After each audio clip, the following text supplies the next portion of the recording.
let's talk about one of the most fundamental and honestly, one of the most misunderstood ideas in all of aviation, the aerodynamic stall. Now, I know that word can sound pretty scary, but what is it really? And why is knowing how to handle it the mark of any good pilot?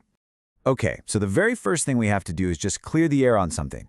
When you hear the word stall connected to an airplane, your mind probably jumps straight to a car engine sputtering out and dying on the side of the road. It's a super common way to think about it, but in the world of aviation, it means something completely, and I mean completely different. So let's get this straight right from the top. An airplane stall has absolutely nothing to do with the engine. It's all about the wings. It's not a loss of power, it's a loss of lift. In fact, you could have an airplane at full throttle, engine screaming at the top of its lungs, and it can still enter a stall. So, if it's not the engine, then what's the real culprit here? Well, to figure that out, we need to forget about all the mechanical parts for a second and instead focus on that invisible force that keeps a plane in the sky in the first place, the airflow. You know, the funny thing is you've probably already felt the basics of this yourself. Just picture sticking your hand out the window of a moving car. If you hold it perfectly flat, the air flows right over and under it, no problem. But if you tilt the front of your hand up just a little bit, what happens? You feel it push up, right? That's lift. But if you tilt it up too much, your hand starts to get buffeted around and pushed back. That turbulence you feel, that's exactly what happens to an airplane's. That simple tilting motion we just talked about, that's it. That is the absolute key to understanding what a stall is. It actually has a specific name in aerodynamics, and it's probably the single most important factor we're going to talk about. It's called the angle of attack, or for short, pilots just call it the AOA. All it is the angle between the wing and the air that's rushing towards it.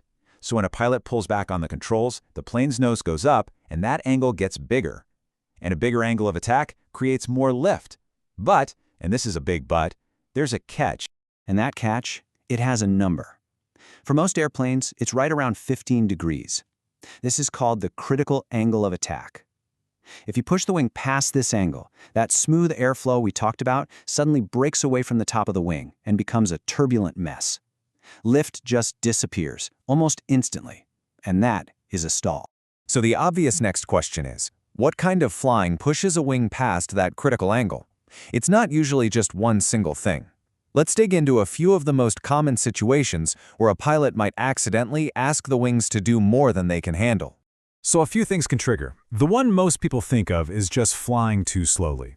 See, to stay in the air at a low speed, a pilot has to raise the nose of the plane, which increases that angle of attack. But it's not just about going slow. Any kind of aggressive move, like pulling up into a really steep climb or banking into a sharp turn, can also demand so much lift from the wings that they're pushed past their limit. And this right here is maybe the single biggest myth we need to bust. A stall is not just a low-speed thing. That's a huge, huge misconception. An airplane can stall at any airspeed, even when it's flying really, really fast, if the pilot just pulls back too hard and exceeds that critical angle of attack. So, you're probably wondering, how on earth can a plane stall at high speed? Well, let's look at a steep turn. When you're flying straight and level, the wings only need to create enough lift to equal the plane's weight. Simple enough. But when you bank that plane into a steep 60-degree turn, physics kicks in.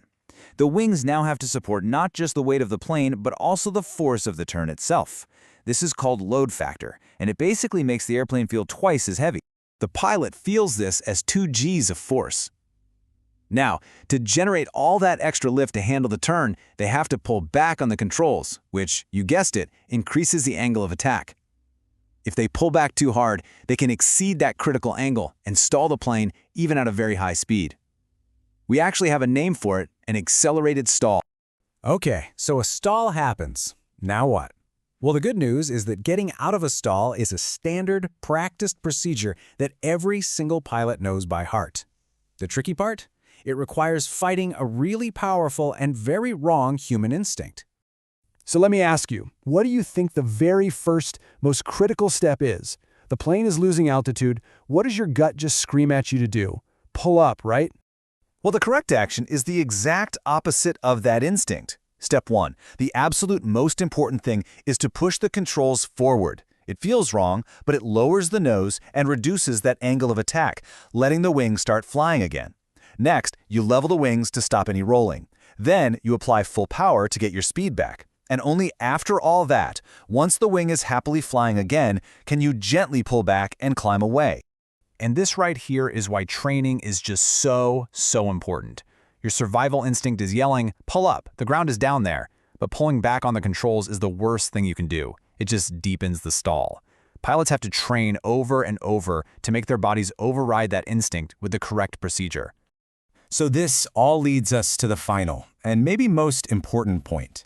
How pilots take this potentially scary moment and, through constant training, turn it into a completely routine and manageable procedure. You see, a stall almost never just happens out of the blue. The airplane actually talks to the pilot, giving all these clear signals that it's getting close to its limit. The controls might start to feel kind of soft and mushy, the whole plane might start to buffet or shake a little bit, and in most planes, a loud warning horn or a voice will literally yell at you. Pilots are trained to feel and hear these signs long before a full stall ever happens. Honestly, it's a lot like learning to ride a bike, remember that?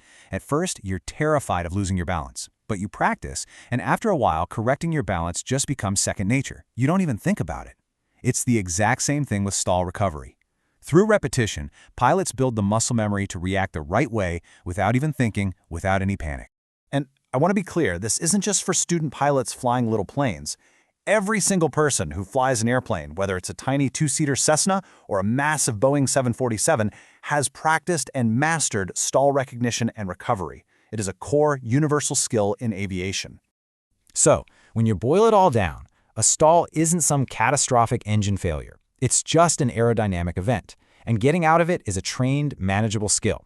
Which really makes you think, doesn't it? How incredible is it that our brains can be taught to trust a learned procedure over one of the most powerful, hardwired instincts we have for survival?